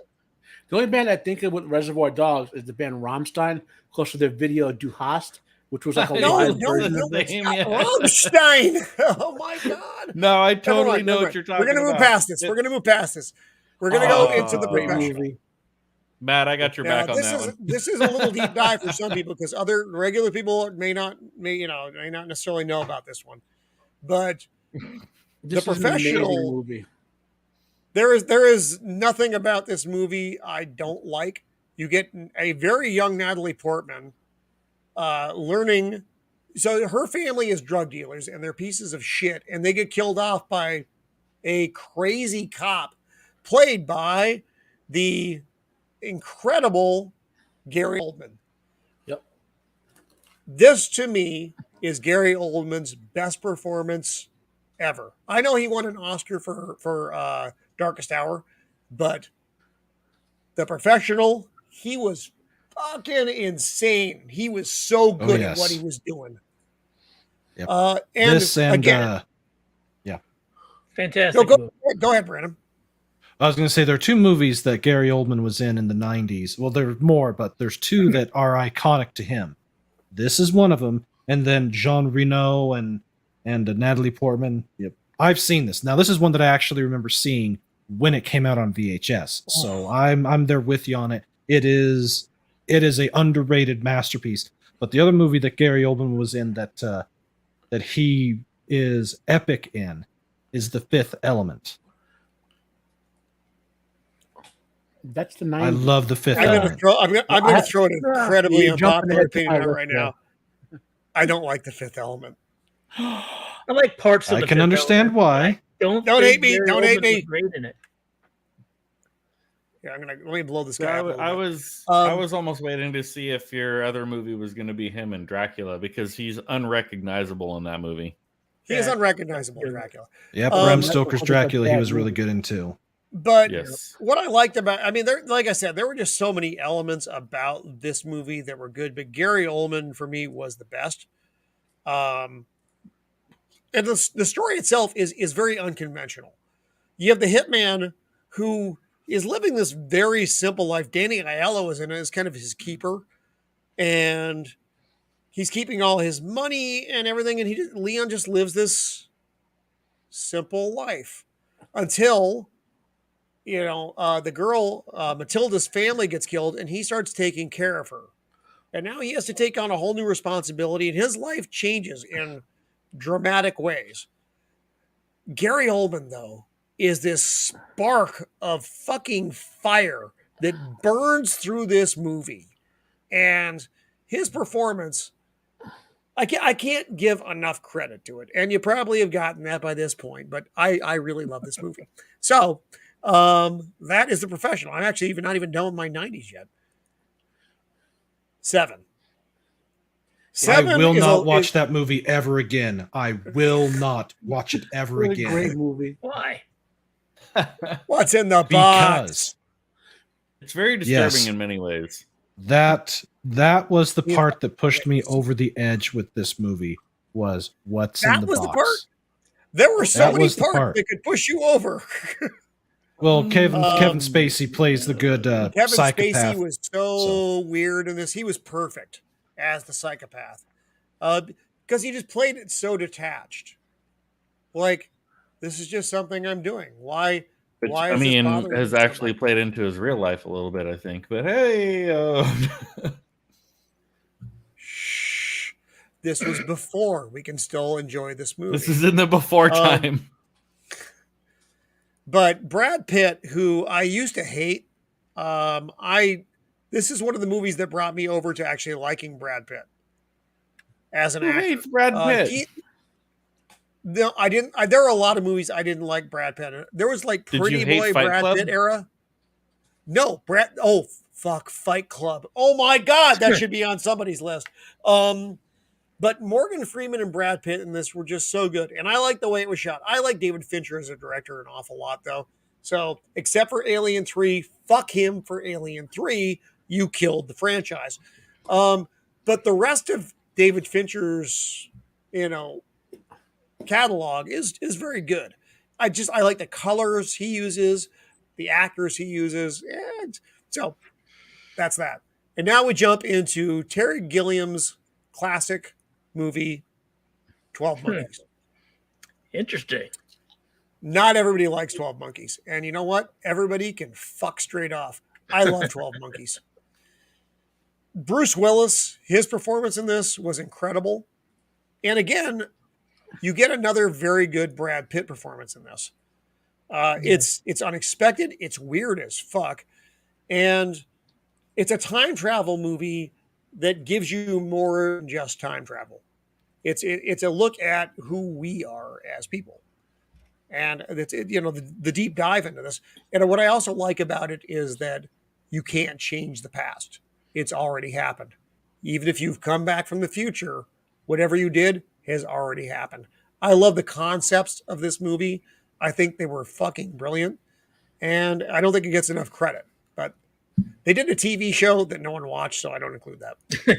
So that's my take on the 90s. So John, have at it.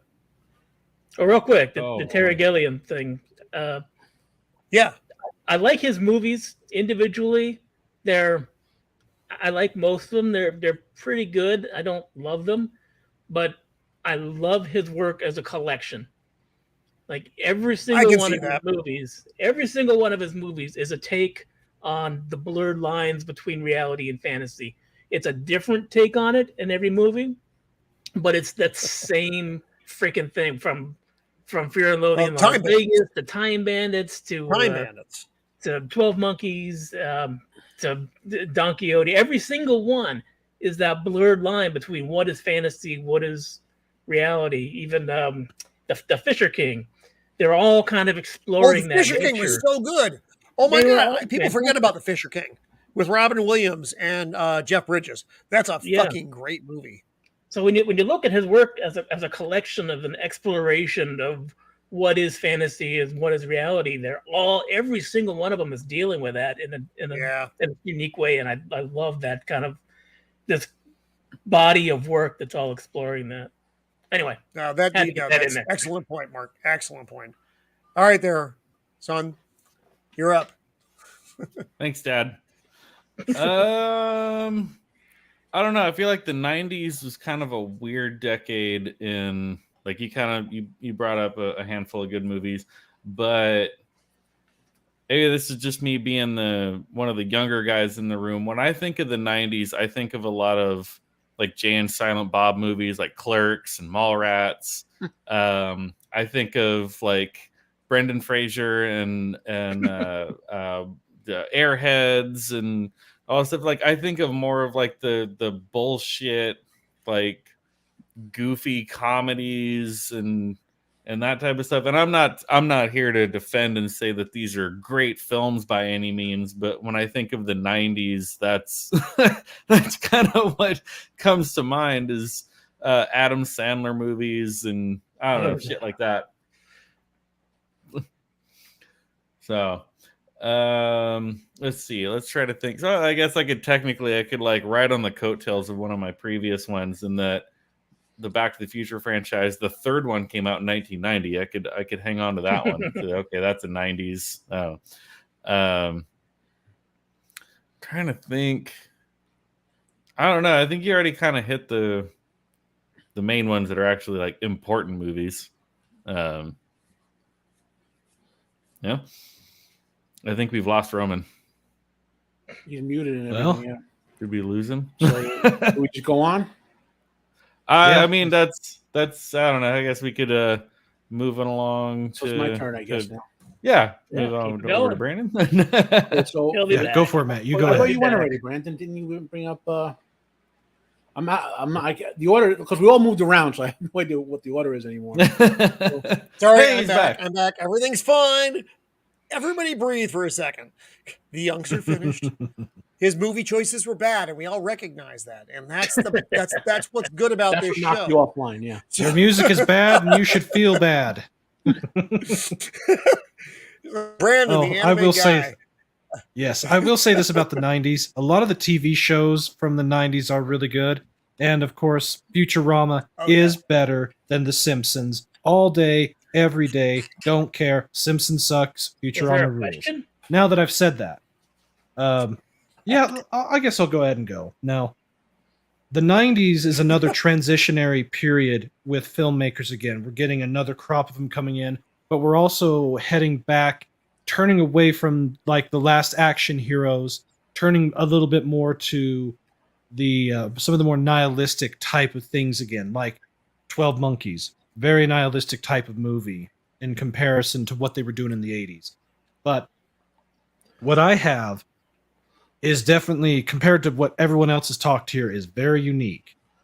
Now, the first movie that I'll start off with, I'll actually start off with two movies from 1991. The first one is the end of an era. Star Trek VI, The Undiscovered Country. Besides the three movies that make up the Genesis Project story arc, The Undiscovered Country is a perfect send-off for the original crew. And of course, you know, we had much better special effects. It was just a great movie. It's a movie that if it's on, I'll watch it. And it's another one that I own multiple times, and I'm going to get the 4K version of it. So, definitely Star Trek VI. The second one is a sequel, where the sequel is better than the first movie, and the first movie is a classic. Terminator 2, Judgment Day.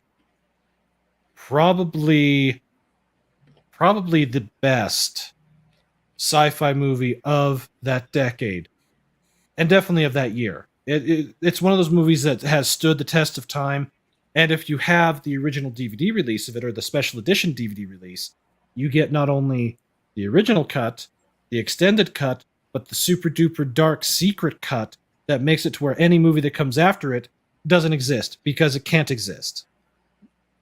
So do some research on it, and I think you'll be rather surprised at how good that one is. Now, I'm going to move forward to 1995. And for my anime friends out there, we all know this one, Ghost in the Shell. By far one of the most influential animated feature films of all time, and it's spectacular. It's a movie that you have got to pay attention to. You have to invest your time into it. And when you do, everything will open up, and it's just so good. If you don't have it, get it. It's inexpensive. There's a 4K release of it. One of the few anime movies that is available on 4K. Go get it. The second one from this year is also a milestone for a little company that Steve Jobs opened up after he was given DOS boot from Apple. And that would be Toy Story. Toy Story changed how animation is done. And to this day, the story of Toy Story holds up. It is classic. It is timeless. Now, the animation itself, you can definitely tell it's 90s. And of course, it took their rendering systems forever to get it to render on what would be considered now very archaic pieces of equipment. But it is a timeless classic movie, a must-have. And from there, we're going to move into the year 1999, and I'm going to cheat just a little bit. I've got two honorable mentions that are from this year. Fight Club, because it's Fight Club, and American Pie. And the reason I can say that is because that's the year I graduated this year. That movie came out that same year, and it took the raunchy, comedic everything and turned it up to apple pie level of tastiness. But the two movies that I have left that are not honorable mentions, one is another sequel, and that is Toy Story 2. They took everything that was right about the first movie and turned it up to that proverbial, or to the provincial 11. It is another timeless classic. The animation on it is so much better. Just those 4 years worth of difference is amazing. And it, as a story and as the animation, still holds up today. And it's still vastly better than most anything else that they're doing. Now, my last movie is a movie that has taken all sorts of genres, twisted them around, and in some cases turned the directors into very interesting people. I'm talking about the Wachowskis and The Matrix. Oh, Lord. The Matrix Yes. is 1999, and it is the epitome of everything right within movie making from this decade, and also still holding on and clinging to hope, even in the most dystopian type of scenario that has ever been played out, having us But being just the turned first into movie. a friggin' battery.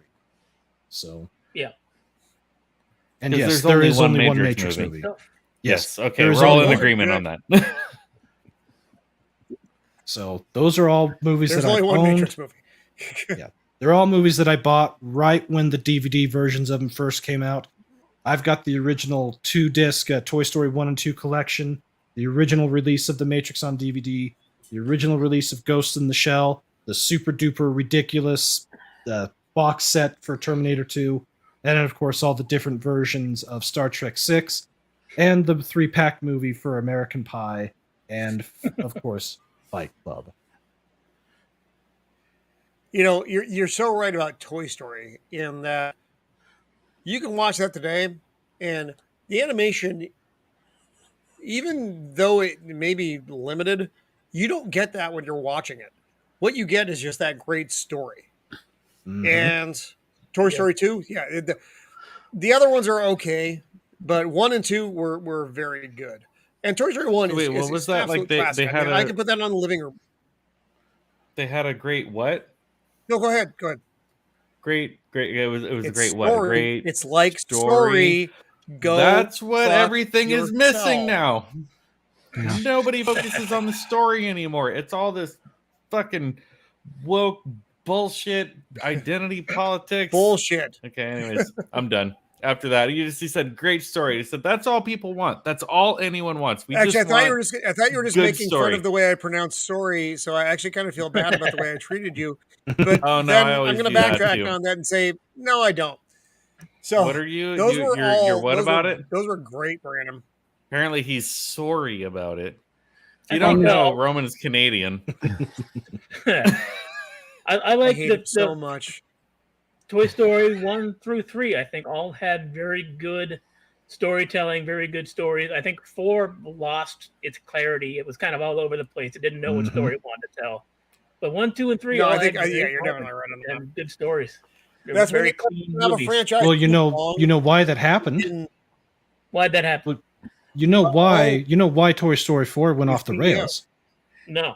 That was around the time that John Lasseter got the boot, and he and a lot of the people that made Pixar have migrated from Pixar over to Skydance Animation Studios with him. And their movie that they just put out for Apple TV Plus called Luck, it is in all essence a classic Pixar movie that's not from Pixar. It has the look, it has the story, It looks good. I haven't and seen it's the first movie I have seen in over a decade that is actually rated G. You don't see that very often. Nice.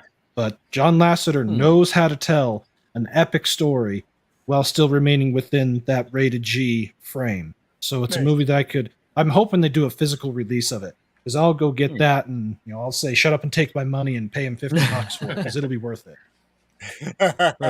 Roman, Sorry. you dropped the ball here, man. Good comment here. Did anyone mention Independence Day?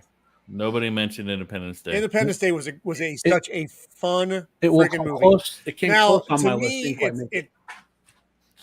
But you're the host, so it's on you. But man, is it a fun movie? Yeah, I'll give you So, that. I None of my love top, but Independence it's fun. Well, But it's as, a lot of as fun. I I mentioned, could sit and watch that movie all day long. Go. this is a decade where we had a lot of experimentation, and of course the introduction of CGI.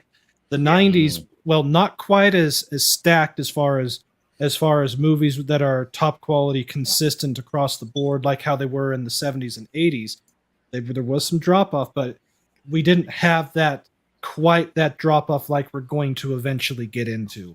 Because thinking back on the 2000s, I really had to stretch the brain a bit, and then of course going to the 2010s, Yeah. I was lucky to get what I had. Yeah. So I didn't. I would those the 2010s were easier than Those the were previous hard. decades. yeah, those ones are Oh, much harder. man, I for can't me. believe it. I didn't find a lot to choose from. But on Pixar, All right, their Matt. animation So style just doesn't appeal you are to up me. So, for the 90s. So I'm my turn. Okay. Yep, you're up. So for the 90s, Brandon already said Star Trek 6. The first 6 Star Trek films to me are all classic. I probably like Star Trek 4 less 5? than other people. but Even the Star first Trek 5. I like Star Trek 5, probably second or third best of all of them. Oh I my love god, William- I hate Star Trek 5 so much. I love William Justice Shatner. for Star Trek 5. I love Leonard Nimoy. All those actors. It was about those three. I hate that And it has movie the so greatest much. line in any Star Trek film you will ever hear. Excuse me, what does God need with a starship? that line to me, I say that line every year. It just comes up. And in context, like, excuse me, like what does the post office need with commando teams? They have them, by the way. Paraphrases to me. The post office has commandos, if you know that. Anyway, so Star Trek 6 is on my list. Now, Roman, you're not gonna like this one, but The Fifth Element. I that's where I fell in love It's okay. with. A lot of people like Mila that movie. Jovovich. I don't like that movie, but a lot of people I'm do. a Bruce Willis fan, and that's another great one. And then the other ones, well, this to me is John Carpenter's best film, even though I love all of his films, is In the Mouth of Madness. John It's a Carpenter, great movie. Sam Neill. That even though it's not a Man, Lovecraft it is weird movie, as 'cause fuck. it's the closest thing to an H.P. Lovecraft film that's ever been produced. That movie. The other two, Sleepy Hollow, with starring Johnny Depp, Winona Ryder, Tim. What's his Nice face? choice. Tim, It's weird. I like it. Yep. And the last one, there's a short list of films that you can't really watch again because once the spoiler happens in the film, the events, like you can watch it again. It's a great film, but it's not the same. And this is the top of that list of that type of film. It's called The Usual Suspects. If you've never seen it, don't Kaiser Soze. Just don't read it. Don't, because nowadays Wikipedia or whoever has detailed like whatever's They in blow it. Don't like I have a film like that when we get to next week in the 2000s. Another film kind of like that, but don't just don't And read about it. John is my Kaiser Soze. Yeah. And it's just such a perfect film. Like it's a miracle. Like, Anyway. That is a brilliant fucking movie. Usual Suspects it's one of the movies that also has a lot of levels to it. It's not just a straight up heist movie. Mm-hmm. It's a heist movie that has some deep stuff, and that's what makes it so good. Yeah. And you get some actors in there who are even kind of sketchy. Isn't Stephen Baldwin in that? If I'm not mistaken, Stephen Baldwin, Kevin Spacey, Chaz Palminteri, and Stephen Baldwin is like a D-list actor, but you got Kevin Spacey in there and Gabriel Byrne. You have some like top. Kevin Pollak in there. It's like it's like a Kevin who's who of Spacey. weird in that movie, and of course Kevin Spacey. Yeah, and that's Gabriel Byrne's second best role I've ever seen him in. His best role is in a horrible movie called End of Days with Schwarzenegger. Gabriel Byrne played the devil in that movie. Oh my god, I saw that movie. Yeah, it's horrible, but it's bad horrible. Like you can laugh at it. But Gabriel Byrne's take on the devil. No, you can sit through that and enjoy it. I agree. Yeah, you know. But I didn't. The only ones I had to quibble over, like Independence Day, could have been on this list. A couple other films rotated in it. You know, like I think Die Hard 2 is in this decade, and you know, but Usual Suspects. These are the films I think of when I think of the '90s first, and you know, I could say I could maybe knock, but I can't because they're iconic to me. I mean, they're just in my memories for how prominent they were, and Right. you know, I mean, I can do John Carpenter films all day. I can do Johnny Depp films all day, Tim Burton films all day. You know, Sam Neill films all day. You know, or Star Trek films all day. You know what I mean? But it's just these are the ones that see a signature. You know. So No, those were good, man. Into the Mouth of Madness is something not everybody has heard of. That's also one of the films that David Warner, who died just last week or the week before, I believe, the great David Warner was the psychiatrist in that movie. So, and it's just so fucking weird because you never quite know your placement in that movie. You think you know what's going on, and then it goes over here, and you're like, oh, clearly I had no idea what was happening in this movie. It's brilliant. Sam Neill has done a couple of those, though. Event Horizon was another one of those films that you think you know what's going on, and then the only thing it does this to you. Like Event Horizon almost was my favorite film of all time until the reveal on what caused them to be crazy. That kind of let me down. Otherwise, that would have been like you know, Sam Neill. The greatest film trilogy of all time is the Omen trilogy. Sam Neill played Damien, the third one. That was classic. He did, you know, yeah. Sam Neill is just classic in everything he does. You know, but on Not the Madness, John Carpenter. Not everything. I shall argue that point. The movies may in the suck. last Jurassic Park film. No, the movies may suck because he's made a few He's good, okay. All right. you know. But he plays his roles like a champ. You know what I mean? But John Carpenter I'll always give you has that. I'll give you that. a little twist in all of his films. Okay, no matter what the film is, there's always at least one little John Carpenter twist in there that kind of like it's not a stinger. Like it just makes you think of the plot in a slightly different way. Sometimes there's more than one. You know, no matter what the film is. Like you were talking The Thing before, and the end of it was what was either or both of them right. But then go watch it again, and you'll know the answer to the question. Because he put the stinger in there earlier, people didn't catch it, you know, or there's other stuff like that, you know. I can geek out on Carpenter. In Halloween, the end of Halloween, remember when they shoot Michael Myers, you think he's a regular, and you go in the end and he's just gone, not even blood, just not even a body imprint, like just gone. The boogeyman is just gone, you know. Or oh man, John Carpenter, Prince of Darkness. John Carpenter's so good, man. Yeah, I love Carpenter. When they reveal in Prince of Darkness that the entire Catholic Church and Christianity is a con job to protect the universe from Satan's dad getting out and killing everyone. I was like, oh my God. I mean, there was such a he just puts these weird twists and things that make you think of the plot an entirely different way. It just, every one of his films, you know. No, you're right. Carpenter could be an entire show. Carpenter could easily be an entire show. Actually, just fuck The Thing itself could be an entire fucking show. Halloween could be an entire fucking show. Yeah. So those are great choices, Matt. On the story for The Thing, it's in a novel called Who Goes There, a novella. Who Goes There? I've read it. I did a review on that. Yeah. So. You know what we need to do? You know what we're gonna do? We're gonna put together The Thing, Who Goes There, the movie, The Thing from Another World, and The Thing from John Carpenter. Actually, there's another adaptation. There's an unofficial adaptation called Horror Express with Christopher Lee and Peter Cushing and Telly Savalas in it. Wow. You remember how Nosferatu was supposed to be an adaptation of Dracula, but they didn't want to pay for the rights, so they just changed a couple of details. The same thing with when they wanted to do an adaptation of The Thing, they didn't want to pay for the rights, so they slightly changed it and just sort of borrowed most of the plot elements and did a movie called Horror Express. It's really good. That's kind of some bullshit. I'm not Just going to right in there support with the that because Hammer horrors. I think it's bullshit. No. So we're gonna Matt, we're gonna talk about doing the deep dive thing because the thing that sounds right when I say it, but it doesn't in my head. So we're gonna look at that. All right, Mark, your look at this weird goddamn decade of the 90s.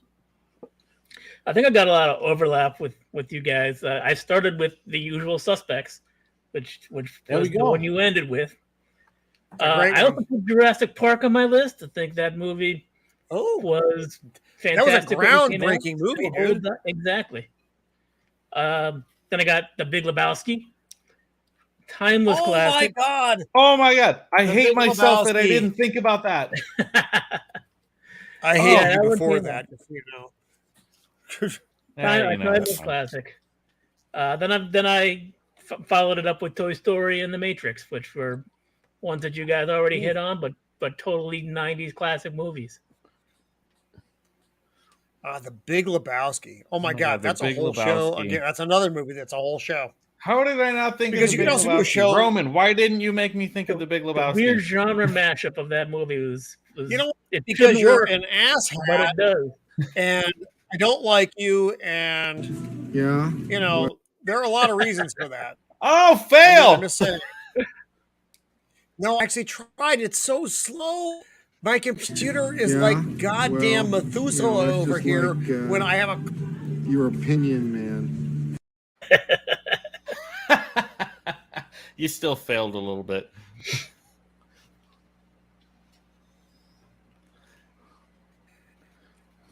It hates me. I hate it. It's a nice relationship. We hate each other. He's a piece of shit then, and he's a piece of shit now. Yeah. He's a piece of shit now, but he's a good friend. So we're going to stop show at the 90s. So we got through 3 decades, which was It's a lot better than I thought we were going to do, honestly. So we have 3 decades ahead of us: the 2000s, the 2010s, and then the 2020s. So holy shit! I'm going to invite you guys, Brandon, the anime guy, Matt, and Mark. If you want to join me next Thursday, we can finish this off and round out the 5 decades. If you guys are open to it, I'll throw out the lures, and you guys can see if you want to come in or not. But this has been a lot of fun. I enjoyed this immensely. Yeah, sounds good. Getting to talk about these movies and the movies that we all agree on, the movies that are, some of them are maybe a bit weird. Some of them are I just flat out don't like because I'm a hateful person. They're a bit weird. This was still an awful lot of fun. You guys all bring an awful lot to the table as far as what you know about cinema, and that's fun. So we get to have these discussions about things that we all get to enjoy. It's not quite a nerd fight, but it's pretty groovy either way. It's an open discussion. I'm going to wrap it up here. And so we're going to go around the horn saying the things that we have going on right now. We'll start with John. Well, we also are starting to push a Monday live stream, Monday mixtapes with John and Roman. We got a Thursday thing here. We got our Monday thing there. And then you can also find me on Instagram, Twitter, YouTube, whatever, the Creative Blue Collar Guy, various forms of that. And that's about it for me. You did such a bad job with that. What are we talking about on Monday? Oh, well, this particular Monday, thank you, Dad. If you don't know, there's an inside joke here. Roman can fill you guys in, whatever. This coming particular Monday of all We'll talk Mondays, after the show. We're doing an entire live stream just talking about the Christopher Nolan movie Memento. Monday at 4 p.m. Pacific Standard Time, California time. I am a huge fan of Christopher Nolan, all things Christopher Nolan, but his earliest and most low-budget movie, Memento, we're going to be breaking that down on Monday. And then Roman will be there to derail the conversation. That's what I'm here for. All right. Brandon, the anime guy. Thank you for being here this week, man. You brought a lot to the conversation. This was so much fun. Well, thank you very much. And hopefully, when you get your new computer either purchased, delivered, put together, whatever method It'll be here that, tomorrow. I swear to God, it's gonna be here in the studio tomorrow. are you going to hardwire it to your internet connection? I'm hardwired now. That's the problem with my old computer is my old computer doesn't care if I'm hardwired. It does this. New computer should be like, oh, thank you. You plugged me in, sir. Well, that's good. That'll make things a lot easier that clip. for sharing. Yes. But yeah, as far as for Absolutely. me, let's see. There's been some anime news that has dropped that's pretty impressive that I'm going to do some videos on for tomorrow. Don't normally do stuff on the Monday, Right on. Wednesday, or Friday, but I'm going to. And of course, on Saturday at 12 p.m. Eastern Time, 9 o'clock in the morning for you West Coasters, is my normal weekend show, Anime 101, where this week I will have Zax on, and we're going to be talking harem animes because they are just so all off the wall and That sounds all over the spectacular. place. And there's a few, there's actually a All few right. new ones this season that are raising eyebrows. Let's just put it that way. So be sure to tune in. It'll be a lot of fun. Oh my.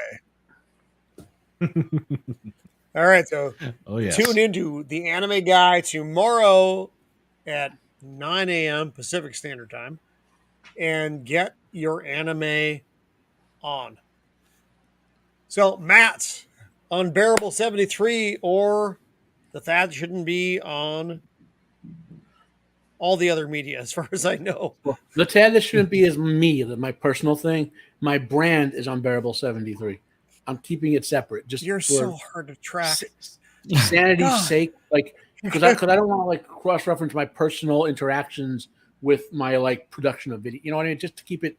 I got advice from someone about that a year or two ago when I was thinking about starting this. Keep your channel and what you produce separate from your opinions, so to speak. You know. I get that. I am all that I am. Yeah. Oh, I am too, but I'm saying like my channel has my hobby content and whatever, right? But I'm not going to talk about my politics or my work or whatever, you know. But anyway, what I got We going can do on, that too. It'll be so much fun. you know, well, I have another one saved up called Forbearance for that one, you know. But so what I got going on? Finally got a couple TV show reviews. I got to get the Orville done. Season finale just happened this week. Keep going with my. I'm behind on Stranger Things, so I got to do my reviews of that. Way back in the end of season 1, you saw earlier. I want to do a review of Hawk the Slayer, the sequel. Probably do a review of the movie too, since put both of them up next week sometime. Yeah, man. There is unfortunately another Rings of Prime thing that happened a day or two ago, so I do have to make some commentaries about that. Oh God, we're a month away from the Professor Tolkien's birthday and that abomination. I know, it's like right there. You know, It's like you should throw the ring into the fire pit, but they just won't do it. I wish I could throw the show into the fire pit. You know, what else I got going on? We all do. You know, World War III with a fly. You saw me. You know, other than that, that's it for me. All right. Well, again, Matt, you always bring a lot of good stuff here because you bring a lot of unique perspectives and stuff that I am not thinking about, and I really like that. It's not just repeat. It's like, oh fuck, I didn't think about that at all. So I love your ideas, and I love Mecha Godzilla down there. So all right, You can't see the other side of it, but I have Get 3 it. more Godzillas over there, another one over there. You know, Jeez. so many Mecha Godzillas. All right. Oh my God! All right, let me. I gotta blow Matt up here for a second so we can do this. okay. So this is Give it a second. Godzilla It's not from. quick, but it'll get there. So this is Godzilla from Godzilla versus Guy Region Godzilla 2000. It's actually my favorite depiction of him physically. Oh, that's This beautiful. is This is Burning Godzilla from the end of the Heisei series. Oh Lord! Yep. Okay. This is Godzilla from Godzilla versus Mothra. Right? I can't. Oh, here's Chibi Godzilla. Right? Oh my God, he's so cute. Yeah. I can't look up my my 1 foot tall GFW Godzilla statue, which is on a shelf next to me, unfortunately. But my cousin got me that for my birthday. It's an actual statue, like 1 foot, from the movie Godzilla Final Wars. I have more Godzilla. So I've like packed away. I have more Godzilla. Look behind me. When I was a kid, remember the Shogun Warriors? Yeah, I had that motherfucker was about 2.5 foot tall. Godzilla. Yep, I had He that could Godzilla. shoot out his fist, and Yep. I had that Godzilla. The Fire robot Thomas. based on Mazinger, an anime. I had all 4 of them. So I had those, man. I went. My grandma, when I was in 2nd grade, I bought a Godzilla costume for Halloween, and she said, "This is garbage. Let me make you a real one." And I had to use the costume mask, but the rest was like a handmade Godzilla costume with like spines and everything. Oh my god! And a real tail, and everyone in school wanted to carry my tail.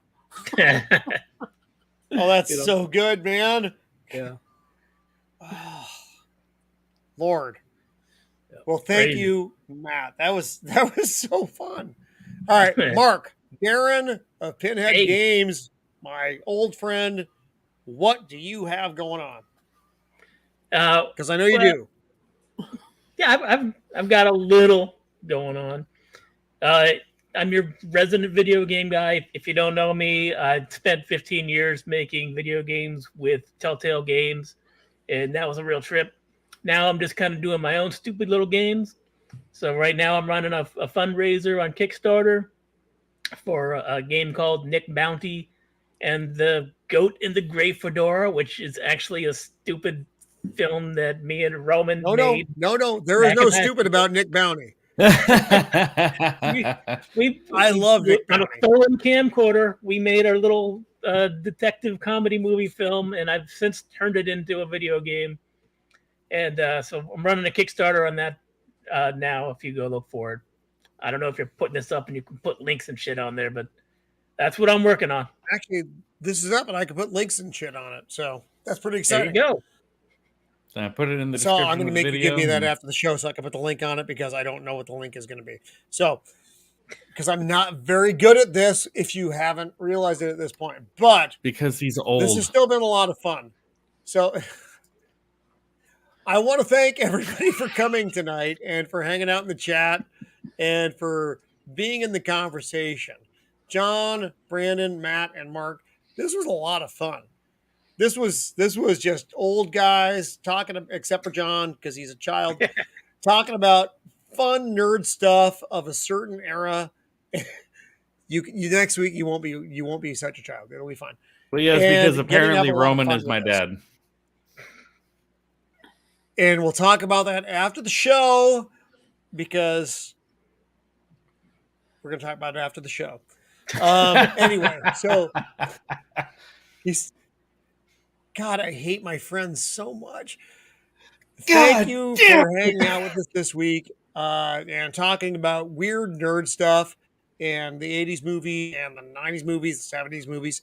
Next week, apparently, because we ran way too long this week, we'll talk about 2000s and 2020s, which suck. Come out But good we're in going to the talk about them 2020s. anyway. No, I know. No one likes it.